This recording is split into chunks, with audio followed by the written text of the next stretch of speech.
Exercise 5.4 third sum பார்க்க போறோம். Prove that cube root of x cube plus 6 minus cube root of x cube plus 3 is approximately equal to 1 by x square when x is sufficiently large. பயிற்சி 5.4ல மூணாவது கணக்கு தான் பார்க்குறோம்.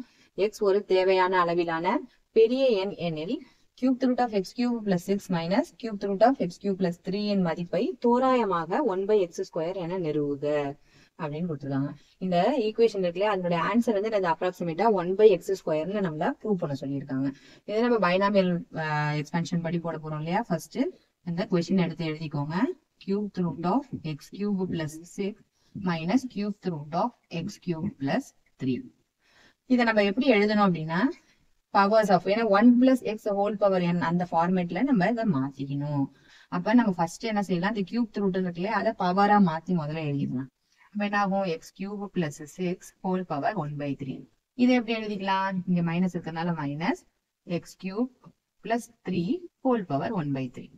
இப்ப நம்ம format படி எப்படி இருக்கணும், 1 பிளஸ் எக்ஸ் ஹோல் பவர் என்னன்ற ஃபார்மேட்ல இருக்கணும். அப்ப இதுல இந்த ரெண்டு நம்பர்ல எதை நம்ம வெளியில எடுக்கலாம்னு பார்த்தோம்னா எக்ஸ் கியூப் எடுத்துக்கலாம். ஏன்னா அதுக்கு ஹோல் பவர் 1/3 எடுக்கும் போது என்ன ஆயிடும், எக்ஸ்ன்னு ஆயிடும். அதனால நம்ம என்ன செஞ்சுக்கலாம், எக்ஸ் கியூபை வெளியில எடுத்துக்கலாம். எக்ஸ் கியூபை வெளியில எடுத்தீங்கன்னா என்ன ஆயிடும், இந்த பவர் வந்து அதுக்கும் சொந்தமானது, அதனால அதுக்கும் பவர் 1/3 வரும். அப்ப மீதி என்ன இருக்குன்னு பார்த்தோம்னா எக்ஸ் கியூபை வெளியில எடுத்துட்டோம்னா இங்க என்ன இருக்கும், 1 இருக்கும்.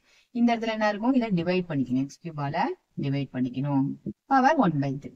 அதே மாதிரி இங்கேயும் என்ன செய்யறோம், எக்ஸ் கியூபை வெளியில எடுக்கிறோம். எக்ஸ் கியூப் வெளியில எடுத்தோம்னா என்னது, இந்த பவர் இதுக்கும் சொந்தம் இல்லையா, அதனால அதுக்கும் பவர் 1/3 வந்துருச்சு.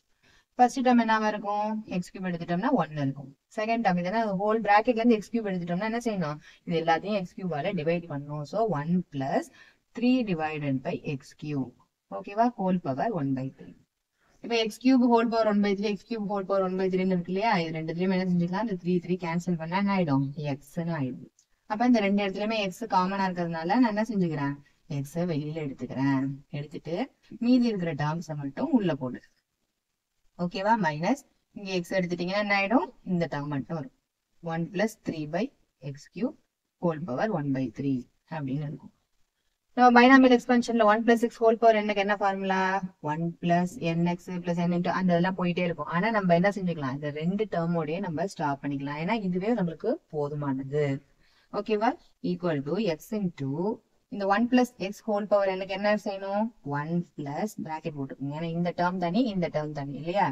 1 plus n into X, n என்னது, இங்க பவர்ல என்ன நம்பர் இருக்கோ அதான் நம்மளோட n. ஸோ 1/3 இன்டு என்னது, எக்ஸ் பொசிஷன்ல இங்க என்ன இருக்கு, 6 பை எக்ஸ் கியூப், ஓகேவா. இது ஃபர்ஸ்ட் டேர்முக்குள்ள எக்ஸ்பென்ஷன். செகண்ட் டேர்முக்கு என்ன, அதே மாதிரி தான், அதே மாதிரி 1 plus x whole power n. அப்ப என்ன வரும், 1 பிளஸ் nx, என்னங்கிறது என்னது, இங்க 1/3. எக்ஸோட வேல்யூல என்ன இருக்குங்க, 3 பை எக்ஸ் கியூப், ஓகேவா. இதுதான் நம்மள எக்ஸ்பென்ஷன் பண்ணி வச்சிருக்கோம். இப்ப என்ன செஞ்சுக்கணும், உள்ளர உள்ள பிராக்கெட்ஸ் எல்லாம் சிம்பிளிஃபை பண்ணி எழுதிக்க வேண்டியதான். 1 plus 6 by 3 X cube minus இந்த மைனஸை உள்ள மல்டிப்ளை பண்ணிங்க, அப்ப -1 மைனஸ் 3 பை 3 எக்ஸ் கியூப் அப்படின்னு எழுதிக்க வேண்டியதான், ஓகேவா. இதை அடிச்சு போடுங்க, 1 இது ஒரு டைம் போயிடும். அப்ப இங்க பாருங்க பிளஸ் 1 இருக்கு, இங்க -1 இருக்கு. அப்ப அதை ரெண்டு என்ன செஞ்சுக்கலாம், நம்ம கேன்சல் பண்ணிக்கலாம். அப்ப என்ன ஆகும், நம்மள்ட்ட எக்ஸ் இன்டூ பேலன்ஸ் என்ன இருக்கும், 2 by X cube minus 1 by X cube. அப்ப என்ன ஆயிடும், 2 மைனஸ் 1 1 ஆயிடும், 1 பை எக்ஸ் கியூப்னு இருக்கும். அப்ப இது ரெண்டுத்தையும் கேன்சல் பண்ணுங்க, 1 பை எக்ஸ் ஸ்கொயர்னு இருக்கும், புரியுதா. அப்ப நம்மள ஆன்சர் என்ன சொல்லியிருக்காங்க, 1 by x ஸ்கொயர்னு ப்ரூவ் பண்ண சொல்லியிருக்காங்க. நம்ம அதை ப்ரூவ் பண்ணியாச்சு. therefore cube root of x cube plus 6 minus cube root of x cube plus 3 is approximately equal to another 1 by x square நம்ம ப்ரூவ் பண்ணியாச்சு.